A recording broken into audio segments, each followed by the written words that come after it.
যে সমস্ত শিক্ষার্থী রবীন্দ্র মুক্ত বিদ্যালয় থেকে এইবারে উচ্চ মাধ্যমিক দিচ্ছ, তাদের প্রত্যেকের জন্য আজকের এই ভিডিওটি ভীষণভাবে গুরুত্বপূর্ণ।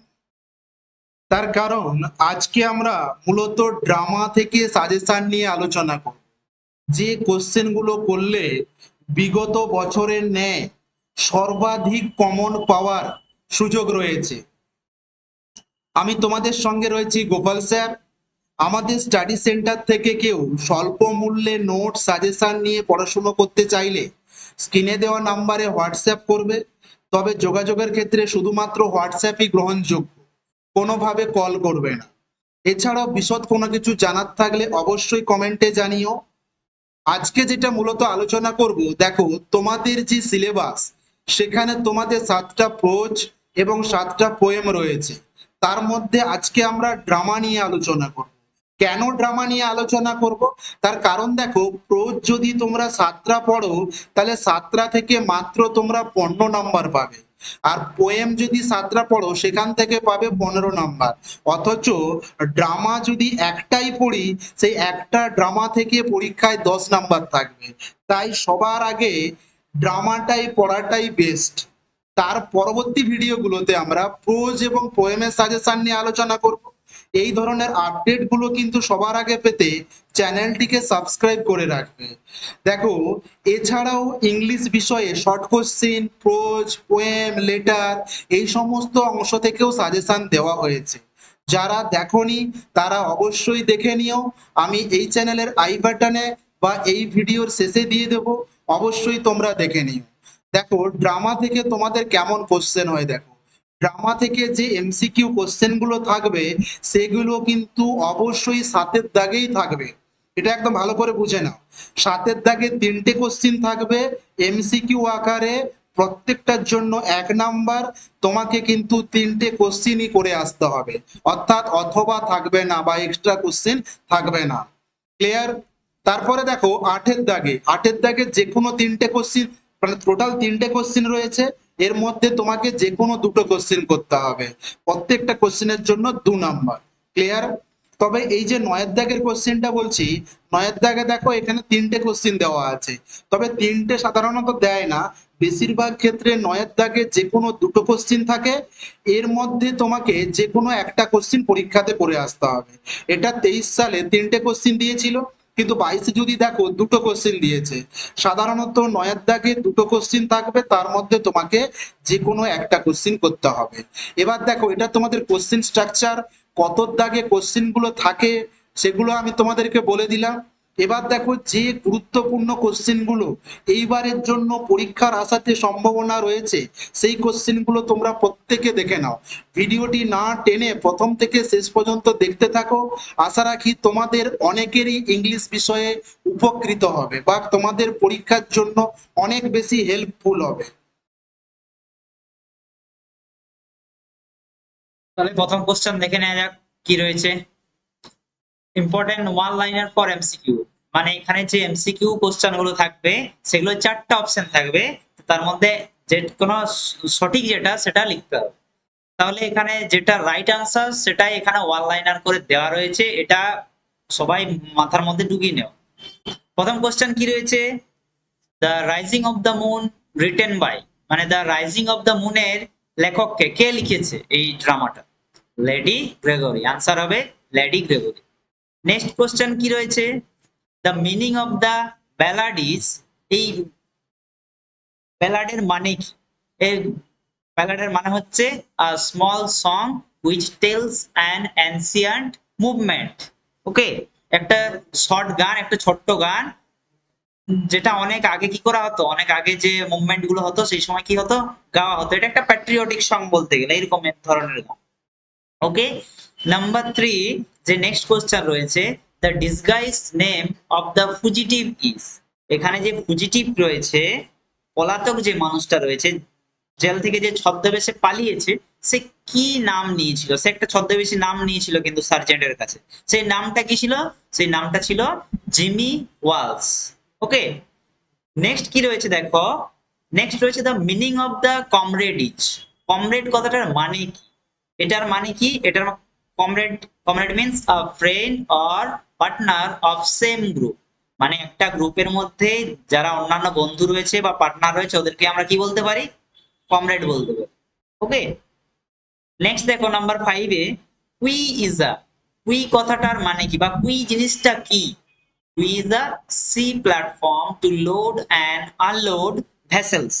কুই কি, তাহলে কুই হচ্ছে একটা সমুদ্রের প্ল্যাটফর্ম যেখানে কি হয়, যেখানে জিনিসপত্রগুলো লোড এবং আনলোড করা হয় জাহাজে বা বোটে। ওকে, নেক্সট কি রয়েছে, the ragged man introduced himself. Ragged man যখন ফার্স্ট সার্জেন্টের কাছে গিয়েছিল সে সময় সে নিজেকে কি পরিচয় দিয়েছিল, সে নিজেকে পরিচয় দিয়েছিল আ ব্যালাড সিঙ্গার, নিজেকে একজন সিঙ্গার বলেছিল। ওকে, নেক্সট কি কোশ্চেন রয়েছে, স্টপ দ্যাট নয়েজ। এটা দেখো কোটেশনের মধ্যে রয়েছে, মানে এই লাইনটা কেউ একজন বলেছে, স্টপ দ্যাট নয়েজ, এই চিৎকারটা বন্ধ করো। এখানে এই চিৎকারটা বন্ধ করো মানে কি, এখানে ওই জিমি ওয়ালস ছদ্মবেশী মানুষটা কি করছিল, একটা গান করছিল কার সামনে, সার্জেন্টের সামনে, তাই না? সেই সময় সার্জেন্ট কি করেছিল, সার্জেন্ট তাকে থামতে বলেছিল, আর তার জন্য এই কোডটা বলেছিল স্টপ দ্যাট নয়েজ। তাহলে এই লাইনটা কে বলেছে, this line says by the sergeant. এইটা হচ্ছে তোমাদের রাইট আনসারটা। এবারে এটা বাদ দিয়েও আরো 3টে অপশন থাকবে, এর মধ্যে এই অপশনটাকে তোমাদেরকে বেছে নিতে হবে, চুজ করতে। ওকে, তার জন্য এগুলো ওয়ান লাইনার দেওয়া আছে, এগুলো মাথার মধ্যে ভালো করে ঢুকিয়ে নাও। ওকে, নেক্সট কোশ্চেন কি রয়েছে দেখো, জনি হার্ট। এই যে জনি হার্ট এই জিনিসটা কি, এটা কিন্তু কোনো মানুষের নাম নয়। Johnny heart it's a name of a what, ballad. এটা একটা ব্যালাডের নাম, জনি হার্ট। ওকে, নেক্সট দেখো কি রয়েছে নাম্বার 9 এ, the word assize means. Assize কথাটার মানে কি, এটার মানে হচ্ছে মোবাইল কোর্ট, মানে এক ধরনের একটা বিচার সভা। আয়ারল্যান্ডের একটা বিচার সভাকে বলা হয় অ্যাসাইজ। ওকে, নেক্সট কি রয়েছে দেখো, next question, better to ask him says by the. দেখো এই যে এখানে এই লাইনটা রয়েছে, এই লাইনটাও কিন্তু ডাবল কোটেশনের মধ্যে রয়েছে, আর ডাবল কোটেশনের মাঝে যে লাইনটা থাকে সেটা কেউ না কেউ বলেছে, একদম ডাইরেক্ট ভাবে এখানে তুলে দেওয়া হয়েছে লাইনটা। তাহলে who is the speaker of this line, এইখানে স্পিকারকে, বক্তাকে, পুলিশম্যান এক্স। আমরা জানি যে এখানে টোটাল কতগুলো পুলিশম্যান রয়েছিল, দুজন রয়েছিল, একজন পুলিশম্যান এক্স, পুলিশম্যান বি। এর মধ্যে এই লাইনটা বলেছে পুলিশম্যান এক্স। ওকে, এবার দেখে নেওয়া যাক নেক্সট কি রয়েছে 11 এ। 11 এ দেখো কি রয়েছে, the rewards for catching revelation. মানে সেই দেশপ্রেমী মানুষটা যে পালিয়ে গেছিল, তাকে যদি কেউ ধরতে পারে, জেল থেকে যে পালিয়ে গেছিল, তাকে কত রিওয়ার্ড দেওয়া হবে, তাকে দেওয়া হবে রিওয়ার্ড, আনসার কত হবে, 100 পাউন্ডস। তাকে 100 পাউন্ড দেওয়া হবে যে তাকে ধরতে পারে। ওকে, নেক্সট দেখো কি রয়েছে, the notice was put up on a. একটা নোটিশ, ওই যে ওই ফুজিটিভটাকে ধরতে পারবে, সেই নোটিশটা কোথায় চিটানো হচ্ছিল, এটা কোথায় চিটানো হচ্ছিল, আ ব্যারেল, মানে একটা তেলের যে কন্টেনার রয়েছে সমুদ্রের ধারে, সেই বন্দরের ধারে, সেখানে কিন্তু এটা নোটিশটা চিটানো হচ্ছে। নেক্সট কি রয়েছে দেখো নাম্বার 13 এ, the sergeant seize the wrecked man seize does. Sergeant ছিনিয়ে নিয়েছিল রেক্ট ম্যানের কাছ থেকে, কি ছিনিয়ে নিয়েছিল, তার দুটো জিনিস ছিনিয়ে নিয়েছিল। নাম্বার 1 হ্যাট, তার যে টুপিটা ছিল, and wig. Wig means false hair, নকল চুল, যেগুলো মানুষ পরে উইগ, সেগুলোকে বলা হয় নকল চুল। তাহলে সার্জেন্ট কি করেছিল, র্যাকম্যানের কাছ থেকে দুটো জিনিস ছিনিয়ে নিয়েছিল, number 1 hat and number 2 wig. তাহলে hat and wig. Okay, next কি রয়েছে দেখো নাম্বার 14 এ, the sergeant befooled by the. Sergeant আমাদের বোকা হয়ে গেছিল, কার মাধ্যমে বোকা হয়ে গেছিল, র্যাকড ম্যানের মাধ্যমে। র্যাকড ম্যান তাই কি বানিয়ে ফেলেছিল, বোকা বানিয়ে ফেলেছিল। কিভাবে বোকা বানিয়ে ফেলেছিল না, সেই দেশপ্রেমী যে গানগুলো রয়েছিল সেগুলোর মাধ্যমে সে কি করে দিয়েছিল, ওকে ওকে বোকা বানিয়ে দিয়েছিল। নেক্সট কোশ্চেন কি রয়েছে, the wrecked man hide himself behind. Wrecked man নিজেকে কোথায় আড়াল করেছিল, কার পেছনে আড়াল করেছিল, আনসার কি হবে, দা ব্যারেল। ওকে, নেক্সট কি আছে number 16 A, the moon symbolises, এখানে চাঁদ যে রয়েছে the rising of the moon, তাহলে এখানে মুন কি সিম্বলাইজ করছে? মুন হচ্ছে কিসের প্রতীক? এখানে এখানে মুন হচ্ছে ফ্রিডমের প্রতীক। ফ্রিডম মানে কি? আয়ারল্যান্ডের যে স্বাধীনতা, সেই ফ্রিডমের প্রতীক হচ্ছে এখানে। ওকে, নেক্সট দেখো কি রয়েছে, the hero of the stories. এই ড্রামাতে হিরোকে, এখানে হিরো হচ্ছে দ্য র্যাগড ম্যান, সেই ছদ্মবেশী মানুষটাই কিন্তু হিরো, সেই ফুজিটিভটাই হিরো কিন্তু, তাই না? চলো পরে কি রয়েছে নাম্বার 18 এ, what is meant by the goal, GOAL, এই কথাটা এখানে মানে কি? দেখবে এটা অনেকবার ইউজ করা আছে টেক্সটে। এই কথাটার মানে কি এতবার দেওয়া আছে? ইংলিশে বলতে গেলে এর সিনোনিম কি? প্রিজন। প্রিজন মানে বাংলায় যদি বলি জেল, তাই না? নেক্সট কি রয়েছে দেখো, লেডি গ্রেগরি রোট, লেডি গ্রেগরি কতগুলো টোটাল নাটক লিখেছিল? The rising of the moon একটা নাটক, এটা ছাড়াও তিনি লিখেছিলেন আরো 29টা, মানে টোটাল সে লিখেছিল 30 প্লেস, 30টা নাটক লিখেছিল the rising of the moon সমেত লেডি গ্রেগরি। ওকে, নেক্সট কোশ্চেন কি আছে দেখো, the rising of the moon is, এটা কত অঙ্কের নাটক? Rising of the moon one act play, এটা হচ্ছে একটা এক অঙ্কের নাটক, এটা খুব ছোট নাটক। তোমরা যদি অন্যান্য নাটকগুলো দেখো এগুলো অনেক বড় বড় হয়, কিন্তু লেডি গ্রেগরি এটা ছোট নাটক, একটা ওয়ান অ্যাক্ট প্লে। ওকে, চলো দেখা যাক নেক্সট কি কোশ্চেন রয়েছে। নেক্সট রয়েছে, I will just go on where I want way, আমার যেখানে যাওয়ার ছিল আমি সেখানেই যাচ্ছি। এই কথাটা কে বলেছে? হিয়ার দ্য স্পিকার ইজ, এখানে বক্তাকে, এখানে বক্তাকে এই কথাটা কে বলেছে? দ্য র্যাগড ম্যান, সেই ছদ্মবেশী র্যাগড ম্যান, সেই ছদ্মবেশী মানুষটা কিন্তু এই লাইনটা বলেছে। তাহলে যেগুলো কোটেশনের মধ্যে রয়েছে সেগুলো কিন্তু কারো না কারো কথা ডাইরেক্ট ভাবে এখানে কি করা রয়েছে? কোট করা রয়েছে, এগুলো কিন্তু মনে রাখতে হবে। নেক্সট কি রয়েছে দেখো, নাম্বার 22 তে, লাইফ ইজ প্রিসিয়াস, জীবন হচ্ছে মূল্যবান। এই কথাটার স্পিকার কে? এখানে বক্তাকে এই কথাটা বলেছে sergeant, sergeant is the speaker here, তাই না? নেক্সট কি, নেক্সট কোশ্চেন রয়েছে, দেয়ার ওয়্যার অল টুগেদার, সেখানে টোটাল কতজন ছিল? সেখানে ছিল total 2 policeman and a sergeant, সেখানে ছিল 2জন পুলিশম্যান আর একজন সার্জেন্ট ছিল। সার্জেন্ট হচ্ছে পুলিশের চেয়ে যে বড় যে পদটা হয় সেটাকে বলা হয় সার্জেন্ট, মানে সার্জেন্ট হচ্ছে 2 পুলিশের চেয়ে সিনিয়র, তাই না? সেখানে ছিল 2 পুলিশম্যান এন্ড আ সার্জেন্ট, তার পরবর্তী ক্ষেত্রে এসেছিল র্যাঙ্ক। ওকে, নেক্সট কোশ্চেন কি রয়েছে number 24, all the 2 policemen and the sergeant waited at the quay for the, ওই যে পুলিশম্যান আর সার্জেন্ট এরা সমুদ্রের বন্দরের কাছে কার জন্য অপেক্ষা করছিল? না, আনসার হবে কি? অ্যাবসকন্ডেড প্রিজনার, মানে পলাতক যে আসামি ছিল তার জন্য কি করছিল? তার জন্য তারা ওয়েট করছিল ওই সমুদ্রের ধারে যে কুইটা রয়েছে সেখানে। ওকে, নেক্সট কোশ্চেন কি রয়েছে নাম্বার 25 এ, Jimmy Walls sings the song from the ballad name, Jimmy Walls যে ব্যালাডটা থেকে গানটা করেছিল তার নামটা কি? ব্যালাডটার নামটা কি? তার নাম হচ্ছে জনি হার্ট। ওকে, নেক্সট কোশ্চেন কি number 26 A, I will go distract mad, আমি পাগল হয়ে যাব, এই কথাটা কে বলেছিল? Said the mother to the daughter, এটা বলেছিল একজন মা তার মেয়েকে বলেছিল। এটা ওই গান থেকে নেওয়া হয়েছে, এখানে তোমরা নাটকটা দেখলেই বুঝতে পারবে এটা কিন্তু ডাইরেক্ট কোনো কথাবার্তা না, এটা কিন্তু গান থেকে নেওয়া হয়েছে, যেটা ওই জিমি ওয়ালস গাইছিল, সেখান থেকে তার মা তার মেয়েকে বলছে এই গানটা, তার জন্য এই লাইনটা দেয়া আছে, I will go distract mad, আমি পাগল হয়ে যাবো, এই কথাটা মা বলছে তার মেয়েকে। Okay, next question and it is the last question, what is it, এটা কি? The wrecked man tells the sergeant his desire to stay at the quay to help the sergeant, wrecked man সার্জেন্টকে ওখানে থাকতে বলেছিল, কিসের জন্য থাকতে বলেছিল? কারণ সে চেয়েছিল rank man to help the sergeant, এই কথাটা কিন্তু বলেছি। ওকে, তাহলে এই টোটাল 27টা তোমাদের ইম্পর্টেন্ট এমসিকিউ রয়েছে এবার পরীক্ষার জন্য। দেখে নেওয়া যাক এবারে 2 আর 3 মার্কসের যেগুলো রয়েছে সেগুলোর মধ্যে ইম্পর্টেন্ট কোশ্চেন আনসার কি কি রয়েছে দেখে নি। ফার্স্ট কোশ্চেন কি রয়েছে, bring the significance of the title of the play the rising of the, এই যে নাটকটা the rising of the moon, এই নাটকটার কেন টাইটেলটা দেওয়া হয়েছে the rising of the moon সেটা এখানে লিখতে বলেছে, তাৎপর্য লিখতে বলেছে যে কেন এই নাটকটার নাম দেওয়া হয়েছে the rising of the moon. Okay, এর আনসার কি হবে? The title of the play the rising of the moon is very much significant. এই নাটকে যে টাইটেলটা দেওয়া হয়েছে the rising of the moon সেটা কিন্তু খুবই তাৎপর্যপূর্ণ এবং যথাযথ।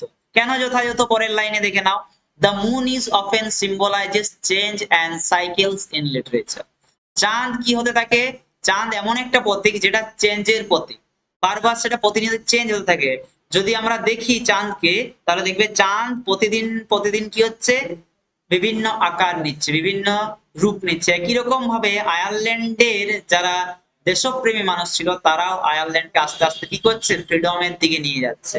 তার জন্য চাঁদটা এখানে খুব সিম্বলিক। কিন্তু পরে কি বলছে, in the context the play the rising of the moon can be seen as a metaphor for the rising tide of Irish nationalism and the fight for independence from the British rule।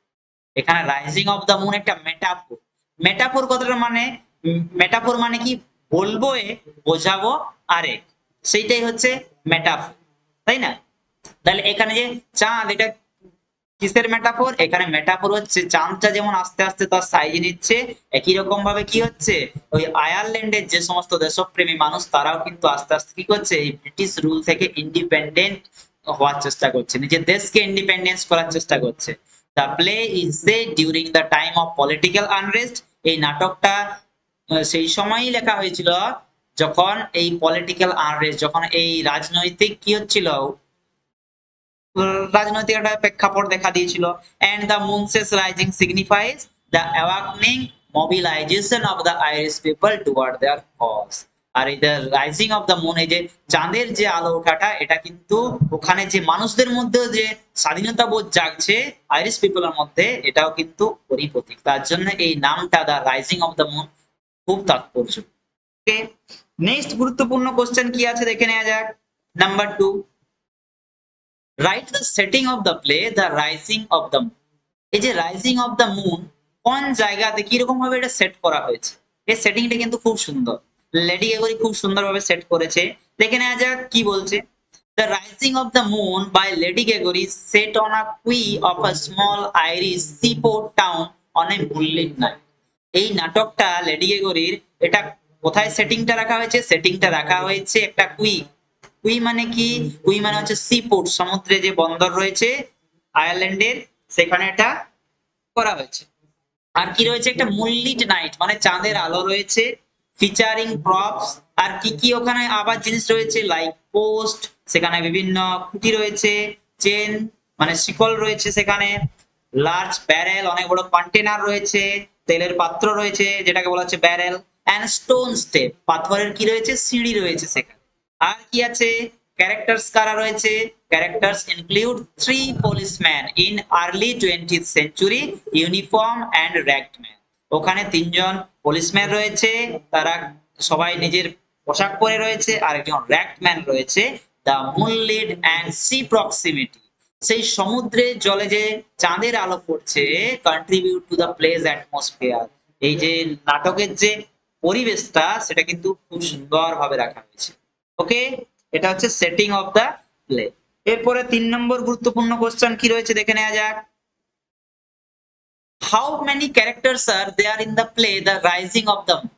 এই Rising of the moon এই নাটকটার মধ্যে কতগুলো total character রয়েছে, চরিত্র কতগুলো রয়েছে?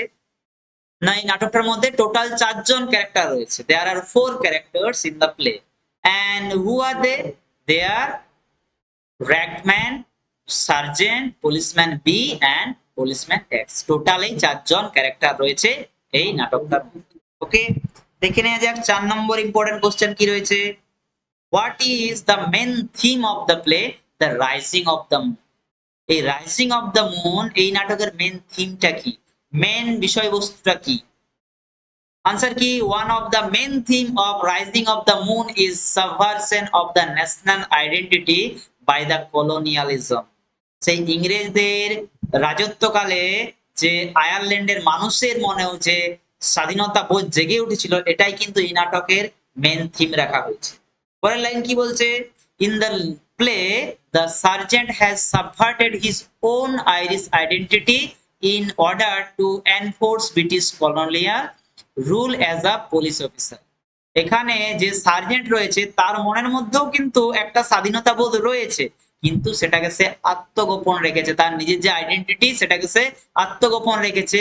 কেন রাখতে হয়েছে? কারণ সে হচ্ছে একজন ব্রিটিশদের কাছ থেকে একজন চাকরি করা মানুষ। তার জন্য তাকে কি করতে হয়েছে? নিজের যে আইডেন্টিটি সেটা লুকিয়ে রাখতে হয়েছে। কিন্তু তার মধ্যেও কি রয়েছে? একটা স্বাধীনতা বোধ রয়েছে, তার তার মধ্যে একটা আয়ারল্যান্ডের প্রতি ভালোবাসা রয়েছে। তারপর কি রয়েছে? The wrecked man reminds him, সেই ছদ্মবেশী মানুষটা তাকে মনে করিয়ে দিয়েছিল of his lost identity by singing the Irish ballad of Granuaile. Granuaile হচ্ছে তার একজন বন্ধু। তো কি এই র্যাকড ম্যান তাকে মনে করিয়ে দিয়েছিল তার সেই পুরনো পরিচয়, যে সেও একজন কি, সেও একজন এই দেশের মানুষ, তারও এই দেশের প্রতি একটা জাতীয়তাবাদ থাকা দরকার। র্যাকড ম্যান কিন্তু বারবার এই দেশপ্রেমিক গানগুলো করে তাকে মনে করিয়ে দিচ্ছিল। ওকে, নেক্সট কি রয়েছে নাম্বার 5 এ গুরুত্বপূর্ণ question. How does the singer reveal himself as in the play the rising of the, কিভাবে সিঙ্গার সেই গায়ক নিজেকে কিভাবে পরিচয়টা দিয়েছিল? In the play The Rising of the Moon, the singer initially introduced himself as a Jimmy Walsh, a ballad singer. প্রথমেই এসে করে সে নিজের পরিচয় কিন্তু দেয়নি। প্রথমে সে সার্জেন্টকে বলেছিল যে সে হচ্ছে জিমি ওয়ালস, একজন ব্যালাড সিঙ্গার, সে একজন পোর ব্যালাড সিঙ্গার। এই পরিচয়টা সে কিন্তু প্রথম দিয়েছিল। আর তার একটা ছদ্মবেশী নাম দিয়েছিল, সেটা কি? Jimmy Walls. সেই নামটাই সে কিন্তু নিয়েছিল এখানে।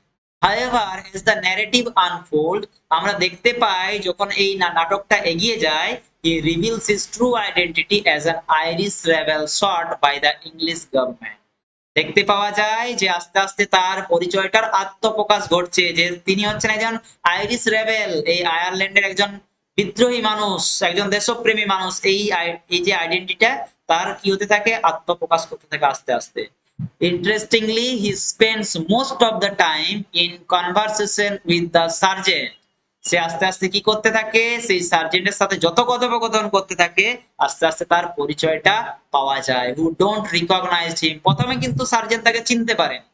By the end, the sergeant discovers his hidden Irish sympathies and allows the rebel to escape.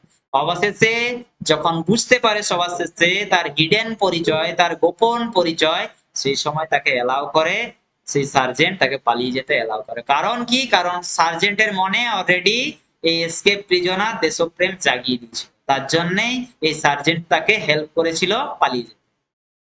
Okay, next কি রয়েছে নাম্বার 6। নেক্সট কোশ্চেন হচ্ছে what tactics does the man use the change the sergeant's mind in the rising of the moon. এখানে কি কি tactics মানে কি কি এখানে প্ল্যান করেছিল ওই যে মানুষটা, ছদ্মবেশী মানুষটা, তাকে ওই দেশপ্রেম জাগানোর জন্য কি কি উপায় অবলম্বন করেছে? দেখা যাক কি হচ্ছে answer. In the Rising of the Moon, the man uses a number of tactics to sway the sergeant's mind.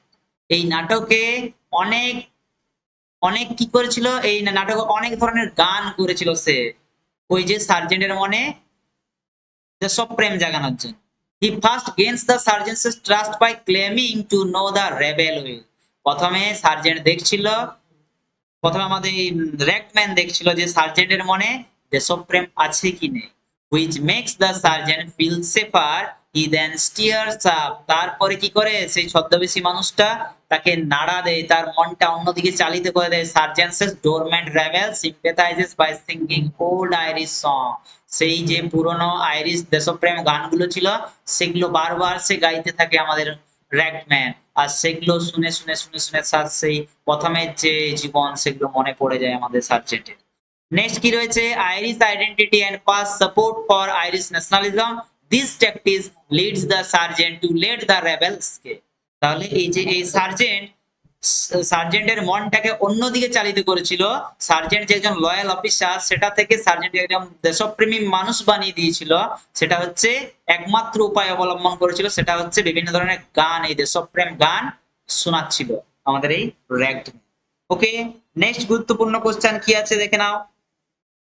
What does the line you will get your reward in heaven meaning in the rising of the moon, এখানে একটা খুব সুন্দর line আছে, বলছে you will get your reward in heaven, তুমি তোমার পুরস্কার স্বর্গে পাবে। এই লাইনটার মাধ্যমে কি বোঝাতে চেয়েছে আর এই লাইনটি কে বা বলেছে? আনসার কি? In the play the rising of the Moon the above quoted line spoken by the sergeant to the rag, এই লাইনটা সার্জেন্ট বলেছে সেই ছদ্মবেশী মানুষটাকে। কখন বলেছে? when the man said that he will not get any reward for stay with him, যখন সেই ছদ্মবেশী মানুষটা বলেছিল যে তুমি তো ওই ওকে ধরার জন্য 100 পাউন্ড পাবে আর আমি কি পাবো, আমার জন্য তো কিছু নেই, শুধু শুধু আমার জীবনটা যাবে। র্যাগম্যান যখন এই কথাটা বলেছিল সেই সময় কিন্তু সার্জেন্ট এই কথাটা বলে। This time the sergeant said this word. Here the sergeant means that good deeds are always rewarded. মানে সার্জেন্ট এই লাইনের মধ্যে দিয়ে বলতে চাইছে যে যারা ভালো কর্ম করে তাদের ফল নিশ্চয়ই তারা একদিন না একদিন পাবেই, ভালো ফল পাবে। তার জন্য এই লাইনটা বলেছে you will get your reward in the heaven. Okay, next and last গুরুত্বপূর্ণ কোশ্চেন তোমাদের কি রয়েছে দেখে নাও। How is the sergeant when the play started? Sergeant এই নাটক যখন শুরু হয় তখন কি রকম ছিল? and what change do you find at the end? আর তুমি সবার শেষে এই সার্জেন্টের মধ্যে কি চেঞ্জ লক্ষ্য করেছিলে? দেখে নেওয়া যাক অ্যান্সার কি। In the rising of the moon by Lady Gregory the sergeant initially appears as a dutiful and loyal officer of the law. প্রথমেই যখন শুরু হয় এই নাটকটা তখন আমরা দেখতে পাই যে সার্জেন্ট ছিল একজন লয়াল, একজন ডিউটিফুল একজন অফিসার, যে ব্রিটিশদের আন্ডারে কাজ করছিল, চাকরি করছিল। He is focused on his task to capturing the escape prisoner. তার একমাত্র লক্ষ্য কি ছিল শুরুতে? তার একমাত্র লক্ষ্য ছিল সে এসকেপ প্রিজনারকে সে ধরবে, এটাই তার একমাত্র লক্ষ্য ছিল। Who is actually an Irish rebel, যে ব্যক্তিটা ছিল একজন আইরিশ বিদ্রোহী। But at the end of the play, কিন্তু যদি আমরা নাটকের শেষ দিকে যাই, the sergeant আন্ডারগোজ a significant transformation, তাহলে আমরা দেখতে পাবো যে এই যে সার্জেন্ট রয়েছে, সার্জেন্টের মনকে অন্যদিকে চালিত করে দিয়েছে এই ছদ্মবেশী মানুষটা। এই সার্জেন্ট এত যে ডিউটিফুল ছিল, এত লয়াল ছিল, সে আস্তে আস্তে সেও কিন্তু দেশপ্রেমের প্রতি ঝুঁকে পড়ে। হি বিকামস মোর কম্প্যাশনেট, সে অবশেষে অনেক দয়ালু হয়ে যায়। And empathic toward the escape prisoner, সে এসকেপ প্রিজনারকে পালাতেও সাহায্য করেছে। তাহলে এগুলো হচ্ছে তোমাদের গুরুত্বপূর্ণ কোশ্চেন। তোমরা এই ধরনের আপডেট গুলো পেতে সবার আগে চ্যানেলটিকে সাবস্ক্রাইব করে দিও। ওকে, থ্যাঙ্কস ফর ওয়াচিং।